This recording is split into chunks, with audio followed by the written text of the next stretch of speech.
Shri Sachidananda Sadguru Sainath Maharaj Ki Jai. Shri Sai Satcharitra Chapter 1. Salutations.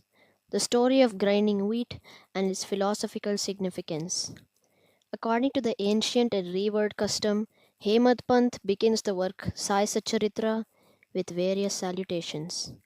First, he makes obeisance to the god Ganesha to remove all obstacles and make the work a success, and says that Sri Sai is the god Ganesha. Then, to goddess Saraswati to inspire him to write out the work, and says that Sri Sai is one with this goddess and that he is himself singing his own life. Then to the gods Brahma, Vishnu, and Shankar, the creating, preserving, and destroying deities, respectively, and says that Sainath is one with them, and he, as the great teacher, will carry us across the river of worldly existence. Then to his tutelary deity Narayan Adinath, who manifested himself in Konkan, the land reclaimed by Parashurama, from the sea, and to the Adi Purusha of the family. Then to the Bharadwaja Muni, into whose Gotra clan he was born, and also to various rishis Yagyavalakya, Brigu, Parashara, Narad, Vedavyasa, Sanak, Sanandan, Sanat Kumar, Shuka, Shaunak, Vishwamitra, Vashishta, Valmiki, Vamadeva, Jaimini, Vaishampayan, Navayogendra, etc. And also modern saints such as Nivriti, Jnanadev, Sopan, Muktabai, Janardhan, Ekanath, Namdev, Tukaram, Kanha, and Narahari, etc. Then to his grandfather Sadashiv, Father Raghunath, his mother who left him in his infancy, to his paternal aunt who brought him up, and to his loving elder brother. Then to the readers and praise them to give their whole and undivided attention to his work.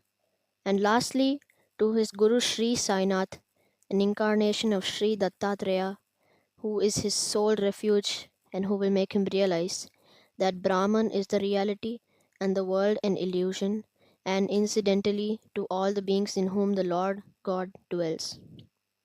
After describing in brief the various modes of devotion according to Parashara, Vyasa, and Shandilya, etc., the author goes on to relate the following story. It was some time after 1910 AD that I went one fine morning to the masjid in Shirdi for getting a darshan of Sai Baba. I was wonderstruck to see the following phenomenon. After washing his mouth and face, Sai Baba began to make preparations for grinding wheat. He spread a sack on the floor, and thereon set a handmill. He took some quantity of wheat in a winnowing fan, and then drawing up the sleeves of his kafni robe, and taking hold of the peg of the handmill, started grinding the wheat by putting a few handfuls of wheat in the upper opening of the mill and rotated it. I thought what business Baba had with the grinding of wheat when he possessed nothing and stored nothing, and as he lived on alms. Some people who had come there thought likewise, but none had the courage to ask Baba what he was doing. Immediately, this news of Baba's grinding wheat spread into the village, and at once men and women ran to the masjid and flocked there to see Baba's act. Four bold women from the crowd forced their way up and, pushing Baba aside, took forcibly the peg or handle into their hands and, singing Baba's leelas, started grinding. At first, Baba was enraged, but on seeing the woman's love and devotion, he was much pleased and began to smile. While they were grinding, they began to think that Baba had no house, no property, no children, none to look after, and he lived on alms. He did not require any wheat flour for making bread or roti. What will he do with this big quantity of flour? Perhaps, as Baba is very kind, he will distribute the flour amongst us. Thinking in this way while singing, they finished the grinding, and after putting the hand mill aside, they divided the flour into four portions and began to remove them one per hand. Baba, who was calm and quiet up till now, got wild and started abusing them, saying, "Ladies, are you gone mad? Whose father's property are you looting away? Have I borrowed any wheat from you so that you can safely take the floor? Now please do this. Take the floor and throw it on the village border limits." On hearing this, the women felt abashed and, whispering among themselves, went away to the outskirts of the village and spread the floor as directed by Baba. I asked Shirdi the people, what was this that Baba did? They replied that as the cholera epidemic was spreading in the village, and this was Baba's remedy against the same, it was not wheat that was ground, but the cholera itself was ground to pieces and pushed out of the village. From this time onward, the cholera epidemic subsided and the people of the village were happy. I was much pleased to know all of this, but at the same time, with my curiosity, it was also aroused. I began to ask myself, what earthly connection was there between wheat flour and cholera?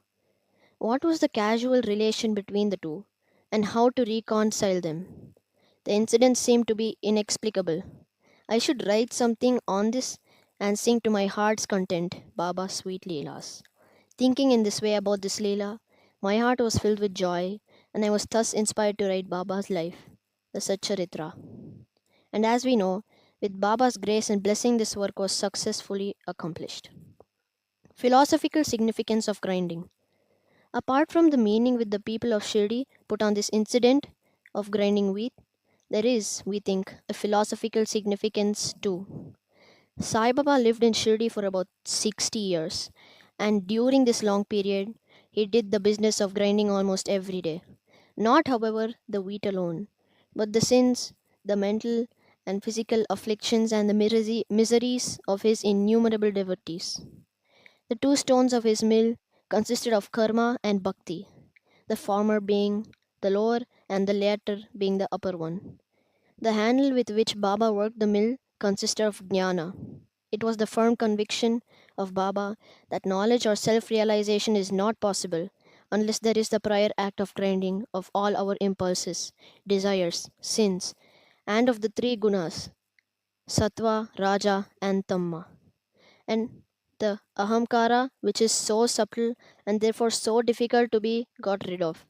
This reminds us of a similar story of Kabir, who, seeing a woman grinding corn, said to his guru, Nipati Ranjana, I am weeping because I feel the agony of being crushed in this wheel of worldly existence like the corn in the handmill.